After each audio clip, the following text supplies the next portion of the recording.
So I'm not yet sure if I'm going to actually share this video that I'm recording, but I decided to turn the camera on to get the thoughts out of my head that I have today. But if I do share, I will put the day that I'm on in my detox at the bottom or the beginning of this video so you can keep up.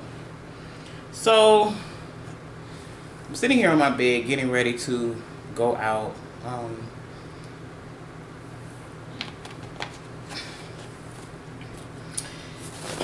And because I don't talk to very many people, I decided to turn my camera on so that I could like get all this in here out, because I don't think I've learned that keeping emotions and questions and all that stuff bottled up, it's not a good look for me. I can't speak for everybody else, but it's not a good look for me because I'm such a thinker and an introverted person in the first place. Keeping stuff bottled up that I'm thinking about or wondering about is just counterproductive to my peace. So the past couple days have been really good. Like, I've had really peaceful days the past couple days. I feel super productive. I feel very accomplished. I feel like I finally stopped avoiding and procrastinating and doing stuff like that. So I feel like I'm finally getting things done. But today I have like a question that's kind of lingering in my mind, and I'm not sure of the answer just yet because I have not experienced the answer. So I don't really know, what the answer is. Like, it's one thing to believe in something.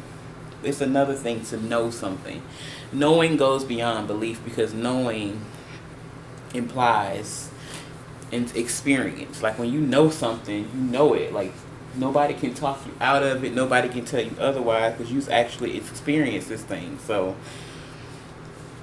yeah.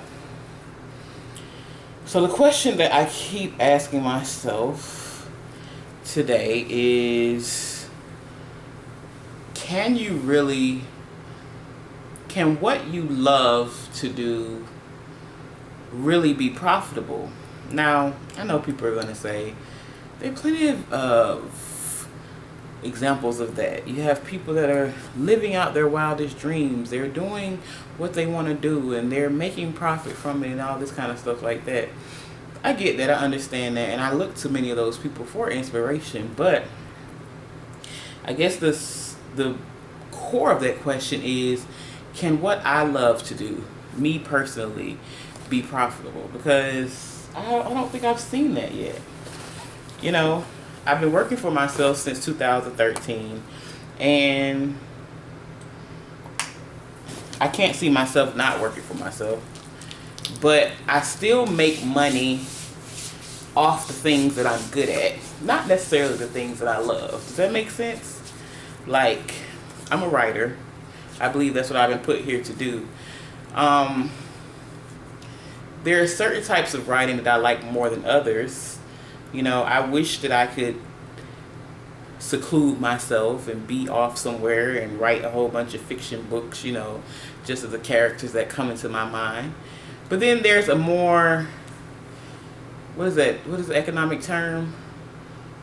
Demand and supply and demand. There's a bigger demand for the type of writing that I do and I get paid for, which is content marketing, which is brand writing, which is copy editing, copywriting, which is ghost writing, stuff for brands and stuff like that, and business wise, SEO content, that kind of stuff. That's what I get paid for. I get paid to brand people, and that includes not only the writing but the graphic design that goes along with it, the photography, the videography, all those things, is what I offer to people as far as services is concerned. And I like doing it, but I can't say, and I'm good at it, like I have a knack for it, those things come easy to me, but that's not like when I picture me thriving, like beyond surviving or anything like that. When I picture myself thriving, I don't see me putting together people's brands. Like, that's not it. Like, I'm most fulfilled when I'm creating. And creating on my own terms. Like, I'm really starting to understand how much of an artist I am. And writing is an art form, and writing, yes, there's technicalities, yes, there's fundamentals to writing, yes, like any other art form, there's a way to sing. But then there's something that is just built inside of certain people to be able to articulate a certain creative form and a certain art. And I think for me that's writing. But what I want to do, it just doesn't seem profitable. It doesn't seem like a smart business move to do the things that I want to do. You know what I'm saying? Those are my feelings today. Like, can what I really want to do be profitable? Like, really? Like, can it really be profitable? Because it doesn't always feel that way. So, I don't know. Those are my thoughts today. And I really have like this strong urge to travel, because I think the reason why I'm so like feeling stuck in this, whether or not what I love can make me money, is because I'm a freaking American. And I love America. I'm American, was born here. But I think America has like a lot of hang-ups. Like, we are the land of excess, and we team too much in America. Like, we are team too much. More this, more. That's why we overindulge. That's why we have freaking sex addicts and drug addicts and food addicts, and everything is just, we get addicted to everything because we overdo it. Like, we overconsume, we overdo it. Like, it's just, I just feel like I need to travel. And which is why when I watch TV and I watch things like Andrew Zimmern, the one who eats the crazy food on Travel Channel, I love watching stuff like that, because it's like, these people are good. Like, they're over in their little land, and they eat from the land, and they fish, and they build their houses, and they have their families, and they do all this stuff, and they seem to be just fine without all the crap that America says you have to have in order to be successful or happy, or I just don't think like that. Like, and even it just seems like we overcomplicate even the business models, which is probably why I feel like stuck, because it just seems like what I love to do seems so simple. But then when you try to attach an Americanized business model to it, it just seems unrealistic. There's no system to it. So because there's no system to it, it's not marketable or profitable in the American business realm. But I think about people in like these remote villages and stuff like that. These women who, like, for example, make baskets or make whatever they make. Like, they love doing that, and then they go and they sell them at the marketplace. Like, that seems simple to me. Do this, make a profit. America is like this plus this plus this, and you have to worry about social media, and then you got to get somebody to endorse it and sign on to it and blah blah for it to be popular. And like, that's just not me. I don't care nothing about no popularity. I just want to do what I love and be able to sustain my livelihood while doing it. Like, why is it this? And then in America, why does the artist have to be the starving artist? Ain't no such philosophy as the starving athlete. And I believe that they're doing what they love to do. Like, it's like business and art are polar opposites in America. I don't think it's other places. Like, I think it's time for me to travel. Like, real talk. And that's kind of why I keep pressing forward with the things I'm good at, so that I can build this nest egg, another American term, this nest egg, so that I could travel. Because it's just like, I got to see something different, because how I think is different. Like, and I know I'm not the only one. Like, if the Bible says that there's nothing new under the sun, and everything that I'm feeling or experiencing right now, not only has other people felt it, but it says that Christ, Jesus himself has felt those things too. It's not beyond him, these feelings and these experiences.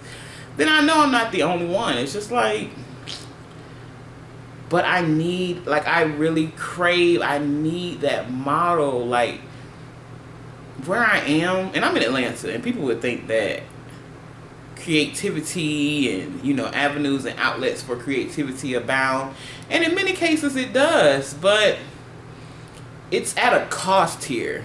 You know what I'm saying? Like, it's at a cost. It's at a yeah, be creative, be an artist, but because it's so overly saturated, and because, you know, everybody is trying to get on, like, you have to go smooth, and you got to do this, you got to do these appearances, blah blah blah blah blah blah.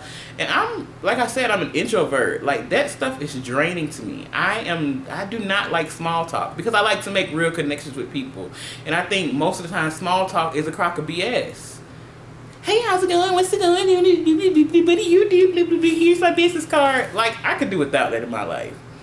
Because these are not people you're going to hear from. These are people that are just trying to get on. Like, I'm not trying to be famous. A lot of people in Atlanta want to be famous. And that's everywhere, actually. That's the culture. That's the feel. That's the zeitgeist. Look that up. That's the word. That is the spirit of the culture right now. The zeitgeist. To be famous. Like, even if it's just Instagram famous. Folks just posting pictures of their asses, excuse my French, and now they famous. They got 1 million followers. It's like, what do you do? Like, is that your passion, to post your ass on Instagram? Like, there just has to be more to life than that. You know what I'm saying? Like, and I'm inspired by people who are unapologetic about their art. You know, even if it's not mainstream, even if it's not popular, even if it's not famous or talked about or endorsed by celebrities or influencers. I'm inspired by people who just do their art because they do it, you know. And I think that's my issue too. I don't do enough of just my art. I don't do enough writing of the things that I'm into and what I want to write. To a certain extent, I'm still coming out of my shell when it comes to stuff like that. I'm into those kind of like psychological thrillers. Like, I'm into stuff like that that keeps you thinking. I want to write like that. Like, those movies where you don't know what's going to happen at the end, and then, like, I just watched, what's this movie? It's an old movie too. I think it came out last year with Tom Cruise. I think, is it Tom Cruise? The Edge of Tomorrow, where he keeps reliving the same day over and over again because these aliens, I don't know, watch it, Edge of Tomorrow. But my thing is, like, as I'm watching this and I'm into it, you know, I'm sitting there thinking, like, who the heck is this writer behind this? Like, stuff like that gets me off. Like, I know I have the capability to tap into that part of my brain to write like that, you know, or write the story that I hear. I have stories for days, but it's just like, that's not paying the bills right now. You know what I'm saying? Like, and that's sad. That saddens me to a certain extent. Like, why does everything have to be so commercialized? Like, only the commercial stuff sells. Like, we're a bunch of freaking robots and don't even realize it. We just go by what we're told to like and what we, you know, because we want to fit in. I get it. You know, and I'm not saying that I'm excluded from this, you know, because, yeah, there are still things that, you know, I want to be accepted. I want to be loved. That's the human condition. There you go. It's a human condition to want to be loved, accepted, you know, a part of a community, a part of something. So I get it, you know. But at the same time, it's just like some of us sell our souls to that acceptance, you know. And I'm not cool with that. Like, I don't like people like that. You know, I'm not anti-people, but I'm definitely more pro-Nicole than I am about pleasing everybody else, you know. And it's taken me a long time to be that way, because I always wasn't pro-Nicole. I was everybody else before me. But you know what? This detox has really helped me get as clear as I've been in a long time. More clear than I've been in a long time. It's just like, now I'm on this quest, and it's like, there has to be more. Like, there has to be. Like, what? This can't be it. Like, selling your soul to the freaking commercial devil. Or commercial God, for that matter. Because everything people think is the devil, but people are really just making idols out of things. So idols can be gods too, you know, demigods and all that stuff like that. So it's just real crazy, you know. And maybe it's just me. Maybe I'm in my head too much, you know what I'm saying? Maybe I just need to, whatever, realize that it is what it is, and if I'm gonna succeed, I need to play the game. That's all I think it is. I think it's a game. People call it what they want to, politics, and people can harp on stuff like race, and it's because this, and I'm not handed this. But it's a lot of stuff I don't believe in. I just think that it's just a system that we bought into. And I'm not one for conspiracy theory and all that kind of stuff like that, but some things I think are just freaking self-explanatory. Like, oh, okay, I was created, you know, for a purpose, but then because I was born in this place or this geographic location, they wanted to make me into a robot. That's why I had to go to school. They told me I had to follow this curriculum and blah, blah, blah, blah. Like, anybody that really, really knows me knows that I despise school. Like, I hate school. I'm the first person that tell folks, don't go to college. Don't spend up your money on that. You don't need to go to college for that. Because college, I think American education in general, socializes, and it further creates like cliques and sects, and not sex, S-E-X, but S-E-C-T-S, sex. That's my overbias. So sometimes S's come out kind of funny. Sex. It creates sex. But yeah, school, it's the popular kids versus this kind of kids. It's the nerds versus the this. It's the student council versus the this. It's the jocks, it's the athletes, it's the cheerleaders, it's the band kids, it's the this, the that, da, da, da, da. And that continues on through high school. In high school, it's the sororities, it's fraternities, it's the blah, blah, blah, blah, blah, blah. It's the blah, blah, blah, blah, blah, blah. It's the blah, blah, blah. Like, none of that stuff even matters. Like, I laugh at people that really take this stuff seriously. It's just like, are you kidding me? It can't be all that important and all that serious if there are people in this world, you know, billions of people in this world. There are people in this world who are doing just fine without all them classifications. Like, I'm just saying. Anyway, they doing just fine without being in a sorority or a fraternity or a club or a part of the okay, what's the professional organization you have when you get out of college? A part of the alumni chapters and this government, political, civic organization. Like, man, please. I'm telling you, I see them on TV. These folks is over there having their families, making their babies, living a good life, and they're just fine without all this crap that we say we need in America. Like, I want to be able to do my art and live in America. You know, I don't want to be on the street. I don't want to be, you know, penny pinching and trying to make ends meet and, you know, being a starving artist. Like, not when it's all this money. Not when America prints so much money. Like, not when it's money and currency, which is a flow of money always moving around. No, why? Like, why do I have to settle it? Why does it have to be either or? Like, either my art or, you know, money or thriving or the ability to buy groceries. And yeah, it's just, maybe I will release this to you guys so I can see, do you guys got some answers for me? Like, is it possible to do what you love and be compensated for it? You know, not do what you're good at, but do what you love. Like, I want to just be able to write really cool fiction and see it play out on screen, and you know, see it written in books, and see it like I already know I'm gonna do it under a pen name because it's gonna be so out of the norm. Like I get excited. I'm like a freaking kid right now just even thinking about it. But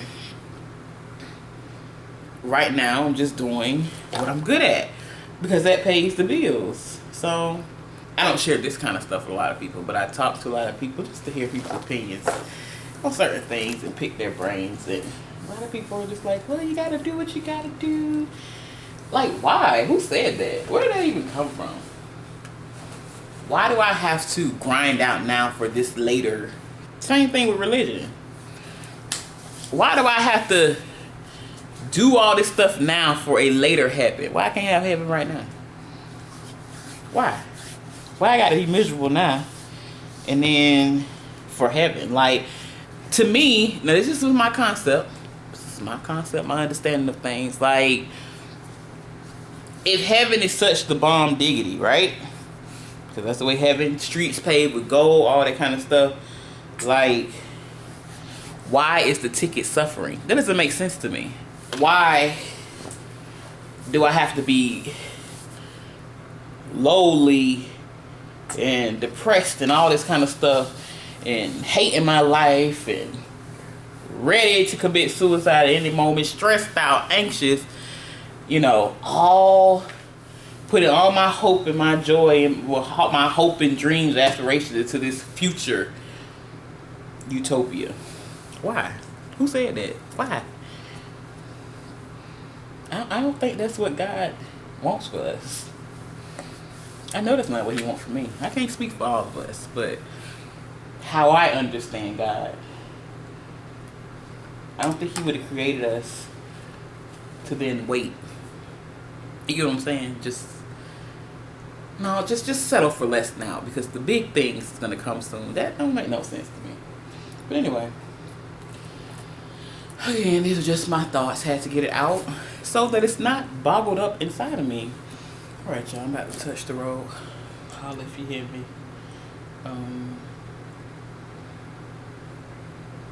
Do my fingers still look ashy? I put lotion on my hands. No, they don't look ashy anymore. All right, you guys.